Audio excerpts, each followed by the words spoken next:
دسامبر 1917 جنگ جهانی اول بیشتر از 3 ساله که ادامه داره. در اروپا میلیون ها سرباز درگیر جنگ هستن و برای ادامه این جنگ هر روز حجم عظیمی از نیرو، تجهیزات و مهمات باید از آمریکای شمالی به اروپا منتقل بشه. یکی از مهمترین مسیرهای این انتقال از بندر هالیفکس در کانادا است. هالیفکس در اون سالها فقط یک شهر ساحلی معمولی نیست. بندر شهر یکی از شلوغ‌ترین نقاط منطقه است. کشتی‌های نظامی و تجاری مدام وارد و خارج میشن و بخشی از محموله هایی که از اینجا عبور میکنن مستقیما برای جبهه جنگ در اروپا فرستاده میشن. برای مردم شهر دیدن کشتی‌های بزرگ در بندر چیز عجیبی نیست. اون صبح هم همه چیز در ظاهر عادیه. خیابونا شلوغن، مردم سر کار میرن، قطارها و کشتی‌ها در رفت آمدن و در بندر چندین کشتی دارن خودشون رو برای حرکت آماده میکنن. اما یکی از کشتی‌هایی که اون روز وارد بندر میشه محموله‌ای با خودش داره که باید از هر چیزی که در هالیفکس حمل میشه بیشتر مراقبش باشن. اسم این کشتی مونت بلانک، یک کشتی باری فرانسوی که از نیویورک راه افتاده و مقصدش هالیفکس بوده. اما چیزی که مونت بلانک حمل میکنه یک محموله معمولی نیست. درون کشتی مقدار عظیمی مواد منفجره و مواد قابل اشتعال قرار گرفته. در مجموع حدود 2500 تن مواد منفجره، محموله‌ای که برای استفاده در جنگ جهانی اول آماده شده. مشکل اینجاست که کشتی قبل از ادامه مسیر باید وارد بندر هالیفکس بشه و برای ورود به بندر باید از بخشی عبور کنه که به دنراوز معروفه. یک مسیر باریک آبی که دو طرفش به مناطق مسکونی شهر نزدیکه.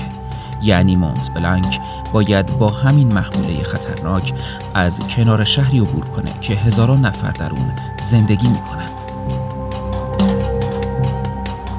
اما مردم شهر تقریباً هیچ اطلاعی از چیزی که داخل این کشتیه ندارن. حتی خیلی از کسایی که اطراف بندر کار میکنن هم نمیدونن مونت بلانک چه چیزی حمل میکنه. و حالا یک کشتی دیگه هم داره وارد همون مسیر میشه. اسمش SS ایموه. یک کشتی نروژی که برای حمل محموله‌های امدادی به سمت نیویورک حرکت میکنه. صبح روز 6 دسامبر این دو کشتی در یک بندر شلوغ دارن به سمت یک مسیر باریک حرکت میکنن. در نگاه اول هیچ چیز غیر عادی به نظر نمیرسه. دو کشتی باید از کنار هم رد بشن، کاری که هزاران بار در بندرهای دنیا انجام شده. اما این بار فقط چند دقیقه دیگه طول میکشه تا همه چیز تغییر کنه.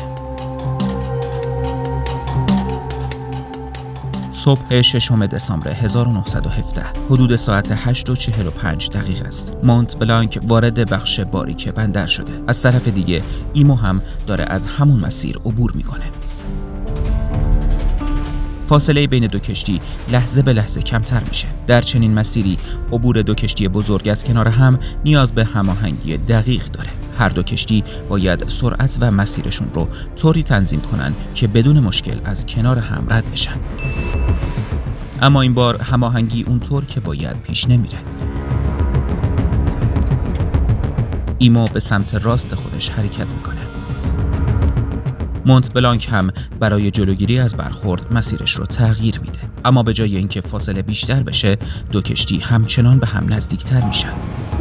صدای بوق کشتی ها رد و بدل میشه. هر کدوم از خدمه سعی میکنن بفهمن کشتی مقابل دقیقاً چه تصمیمی گرفته. چند ثانیه بیشتر وقت ندارن. مونت بلانک تلاش میکنه از مسیر ایمو دور بشه، اما ایمو هم تغییر مسیر میده و حالا دیگه فاصله اونقدر کمه که هر حرکت اشتباه میتونه برخورد رو قطعی کنه. برای خدمه مونت بلانک این فقط یک تصادف احتمالی نیست، چون اونا میدونن داخل کشتی چه خبره. اونا میدونن اگه کشتی آسیب جدی ببینه محموله میتونه آتش بگیره و حالا دقیقاً همین اتفاق داره میفته.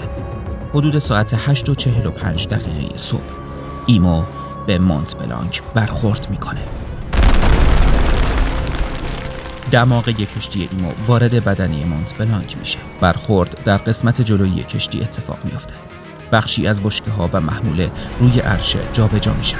مواد قابل اشتعال نشت میکنن و چند لحظه بعد آتش شروع میشه. خدمه مونت بلانک تقریباً بلافاصله متوجه میشن که وضعیت عادی نیست. اونا تلاش میکنن آتش رو کنترل کنن، اما خیلی زود مشخص میشه که کاری از دستشون بر نمیاد. چون مشکل فقط آتش نیست، مشکل چیزیه که پشت این آتش قرار داره. هزاران تن مواد منفجره درون کشتی. اگه شعله ها به محموله برسه، دیگه مسئله نجات یک کشتی نیست، مسئله نجات یک شهره. خدمه میفهمن که موندن روی کشتی یعنی به خطر انداختن جان خودشون، پس کشتی رو ترک میکنن. قایق‌های نجات از مونت بلانک فاصله میگیرن و کشتی آتش گرفته و بدون خدمه در بندر باقی میمونه. اما در طرف دیگه ماجرا اتفاقی داره میفته که شاید از خود برخورد مهمتر باشه. مردم هلیفکس هنوز نمیدونن چه اتفاقی افتاده. اونا فقط یک کشتی آتش گرفته میبینن، یک کشتی که دود ازش بلند شده، یک حادثه در بندر و از همه مهمتر یک کشتی که هنوز منفجر نشده. کشتی‌های اطراف متوجه خطر میشن، اما برای مردم روی ساحل مونت بلانک هنوز فقط یک کشتیه که دچار آتش سوزی شده و همین باعث میشه اتفاقی بیفته که چند دقیقه بعد برای خیلی‌ها دیگه فرصتی برای جبرانش باقی نمیذاره. در اطراف بندر مردم کم کم متوجه اتفاق میشن. برای خیلی‌ها این فقط یک حادثه دریاییه. یک کشتی با یک کشتی دیگه برخورد کرده، آتش گرفته و حالا آتش نشانها دارن سعی میکنن مهارش کنن. اما یک تفاوت بزرگ وجود داره. کسانی که روی مونت بلانک بودن میدونستن داخل این کشتی چه خبره. مردمی که روی ساحل ایستادن نمیدونن. یکی از شناورهایی که برای کمک نزدیک میشه کشتی آتش نشانی پاتریسیاست. خدمه سعی میکنن خودشون رو به مونت بلانک برسونن، اما هرچی نزدیکتر میشن خطر بیشتر میشه. از ساحل صحنه کاملا متفاوت به نظر میرسه. مردم ایستادن، بعضی ها از پنجره خونه هاشون نگاه میکنن، بعضی ها به سمت بندر میرن و هرچه دود بیشتر میشه تعداد تماشاگرها هم بیشتر میشه. چیزی که برای مردم مثل یک حادثه عجیب و تماشاییه، برای کسایی که از محموله کشتی خبر دارن یک وضعیت اضطراریه. اما مشکل اینجاست که هنوز نمیشه به همه مردم هشدار داد و زمان داره میگذره. 8:50 دقیقه صبح، 5 دقیقه از برخورد گذشته. مونت بلانک هنوز سر جاشه. آتش هنوز خاموش نشده و مردم هنوز اطراف بندر هستن. 8:55 دقیقه. شعله ها همچنان ادامه دارن. دود غلیظتر شده. آتش نشانها هنوز در تلاش برای کنترل آتش هستن، اما کشتی آرام آرام داره به نقطه‌ای نزدیک میشه که دیگه هیچ راه برگشتی وجود نداره. 9:04 دقیقه و 35 ثانیه صبح. در یک لحظه همه چیز منفجر میشه. انفجار مونت بلانک اونقدر شدیده که خود کشتی تقریباً به طور کامل متلاشی میشه. تکه‌های کشتی با سرعت وحشتناکی به اطراف پرتاب میشن و موج انفجار مستقیم وارد شهر میشه. ساختمان‌ها میلرزن، شیشه ها میشکنن، دیوارها فرو میریزن و در چند ثانیه بخش بزرگی از منطقه اطراف بندر ویران میشه. مردمی که چند لحظه قبل کنار پنجره ایستاده بودن حالا روی زمین افتادن. بعضیا زیر آوار گیر کردن، بعضیا زخمی شدن و خیلی ها دیگه هیچ وقت بلند نمیشن. اما انفجار فقط به ساختمان‌های اطراف بندر محدود نمیشه. موج انفجار در فاصله زیادی پخش میشه. خانه‌ها آسیب میبینن، مدرسه ها تخریب میشن، کلیساها و کارخانه ها صدمه میبینن و در ریچموند، جایی که نزدیکترین بخش مسکونی به محل انفجار بود، ویرانی گسترده‌ای به وجود میاد. بعد از انفجار یک اتفاق دیگه هم رخ میده. آب بندر به شدت جابجا میشه. یک موج عظیم آب به سمت ساحل حرکت میکنه و مناطق اطراف رو درگیر میکنه.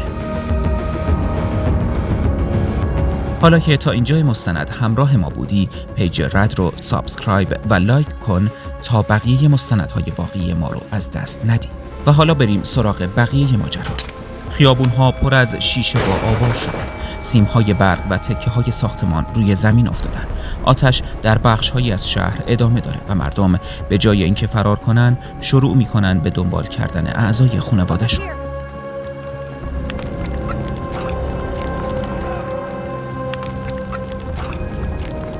چند دقیقه قبل هالیفکس یک شهر عادی بود. حالا بخش‌هایی از شهر شبیه منطقه جنگی شده. اما این فقط آغاز ماجراست، چون تعداد زیادی از مردم هنوز زیر آوارن و برای نجات اونها هر دقیقه اهمیت داده. امدادگرها وارد مناطق تخریب شده میشن. آتش نشان‌ها، پلیس‌ها و مردم عادی همه شروع میکنن به جستجو. هر کسی که توانایی کمک داشته باشه وارد عملیات میشه. اما شرایط وحشتناکه. هوا سرده. ساختمونا ناپایدارن و هنوز مشخص نیست چه بخش‌هایی ممکنه فرو بریزن. با این حال آدم‌ها وارد آوار میشن، با دست خالی، با هر چیزی که بتونن پیدا کنن، فقط برای اینکه شاید صدای از زیر آوار بشنون. و خیلی زود یک مشکل دیگه خودش رو نشون میده. بیمارستان‌ها دارن پر میشن. مجروح‌ها یکی یکی وارد میشن. اما خیلی از آسیب‌ها چیزی نیست که پزشکان هالیفکس قبلاً با چنین حجمی دیده باشن. یکی از شایع‌ترین آسیب‌ها آسیب چشم بود، چون در لحظه انفجار هزاران نفر پشت پنجره‌ها ایستاده بودند. شیشه‌ها در کسری از ثانیه خرد شدند و تبدیل شدند به تکه‌های تیز و مرگبار. اما در میان این همه ویرانی یک اتفاق عجیب هم رخ داده. چند ساعت بعد قطارهایی که هنوز میتونستن حرکت کنن شروع به انتقال مجروح‌ها میکنن و در خارج از هالیفکس خبر فاجعه داره پخش میشه.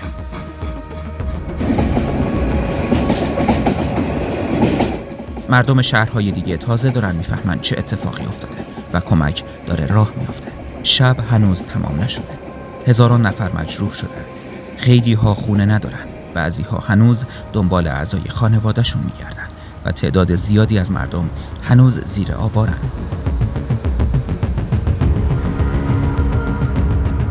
چند ساعت از انفجار گذشته، اما برای هالیفکس زمان انگار متوقف نشده. برعکس تازه شروع شده. خیابون‌ها هنوز پر از آواره است. بیمارستان‌ها مملو از مجروح شدند و در میان خرابه‌ها امدادگرها هنوز دنبال آدم‌هایی می‌گردند که ممکنه زنده مونده باشند. هر جایی که احتمال میره کسی زیر آوار گیر کرده باشه شروع میکنن به جستجو. گاهی صدایی از زیر خرابه‌ها شنیده میشه، گاهی کسی پیدا میشه و گاهی هیچ جوابی وجود نداره. اما مشکل فقط تعداد مجروح‌ها نیست. خیلی از مردم خونه‌شون از دست دادن. هزاران نفر بدون سرپناه موندن و شهر باید همزمان چند کار رو انجام بده. مجروح‌ها رو درمان کنه، مرده‌ها رو شناسایی کنه، برای بازمانده‌ها سرپناه پیدا کنه و هنوز آدم‌هایی رو که ممکنه زیر آوار باشن نجات بده. اما در خارج از هالیفکس خبر فاجعه خیلی سریع پخش شده و حالا کمک داره میرسه. از شهرهای اطراف، از نقاط مختلف کانادا و حتی از آمریکا. یکی از مهمترین کمک‌ها از بوستون میاد. قطاری حامل پزشک‌ها، پرستارها و تجهیزات پزشکی راه میفته تا خودش رو به هالیفکس برسونه و سرانجام صبح 8 دسامبر قطار امدادی به هالیفکس میرسه. وقتی پزشکان و پرستارها وارد شهر میشن، با شهری روبرو میشن که بیشتر شبیه یک منطقه جنگی به نظر میرسه. ساختمان‌های آسیب دیده، خیابون‌های پوشیده از آوار، مجروحانی که هنوز به درمان نیاز دارن و خانواده‌هایی که هنوز نمیدونن چه بلایی سر عزیزانشون اومده.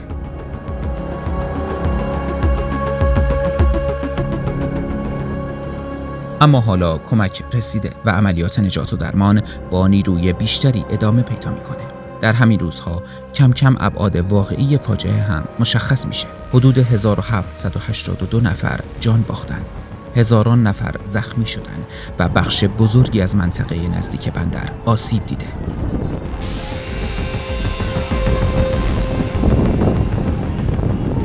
اما یک عدد دیگه هم وجود داره که شاید به اندازه تعداد قربانی ها بزرگی فاجعه رو نشون بده. بیش از 6000 نفر خونشون رو از دست دادن. و حالا سوال اینه، با شهری که انقدر آسیب دیده قرار بود چه کار کنن؟ چند روز بعد وقتی عملیات نجات کم کم وارد مرحله دیگه میشه، یک حقیقت روشن میشه. هالیفکس نمیتونه فقط به حالت قبل برگرده. باید دوباره ساخته بشه. خانه ها باید تعمیر یا از نو ساخته بشن. مدرسه ها باید دوباره راه بیفتن. خیابونا باید پاکسازی بشن و برای هزاران نفری که همه چیزشون رو از دست دادن باید جایی برای زندگی فراهم بشه. اما قبل از اینکه شهر بتونه آینده‌شو بسازه، یک سوال بزرگ هنوز بی جواب مونده. چرا این اتفاق افتاد؟ دو کشتی با هم برخورد کرده بودن. اما آیا این فقط یک حادثه بود یا اشتباه‌های بیشتری پشت این فاجعه وجود داشت؟ یعنی نه مونت بلانک به تنهایی و نه ایمو به تنهایی. اشتباه‌های دو طرف در کنار هم قرار گرفته بودند و نتیجه این زنجیره اشتباه‌ها انفجاری بود که نزدیک به 1800 نفر رو کشت و هزاران نفر دیگر رو زخمی کرد. اما یک نکته مهم وجود داشت. هیچ کدوم از این بررسی‌ها نمیتونست چیزی رو تغییر بده. کشتی از بین رفته بود، بندر نابود شده بود و هزاران خانواده دیگه نمیتونستن به زندگی قبل از 6 دسامبر برگردن. اما هالیفکس قرار نبود برای همیشه در همین وضعیت بمونه. چند روز بعد وقتی عملیات نجات و رسیدگی به مجروح‌ها ادامه داشت، کار بزرگتری شروع شد: بازسازی شهر. حالا قرار بود این منطقه از نو ساخته بشه. اما بازسازی فقط به معنای ساختن چند خانه جدید نبود. شهر کم کم دوباره شکل گرفت. خیابونا پاک شدن، ساختمان‌ها بالا رفتن، مدرسه‌ها دوباره باز شدن و زندگی آرام آرام برگشت. اما اگر امروز به هالیفکس نگاه کنیم، شاید سخت باشه تصور کنیم که بیش از 1 قرن قبل همین شهر شاهد یکی از بزرگترین انفجارهای غیرهسته‌ای تاریخ بوده. هالیفکس فقط یک شهر ویران شده نیست، شهریه که بعد از یکی از بزرگترین فجایع تاریخش دوباره ساخته شد و شاید همین آخرین چیزی باشه که از این داستان باید به خاطر بسپاریم. یک اشتباه میتونه در چند دقیقه همه چیز رو تغییر بده. اگه از این مستند خوشتون اومد، حتما کانال رو سابسکرایب کنید و زنگوله رو فعال کنید تا مستندهای بعدی رد فایلز رو از دست ندید.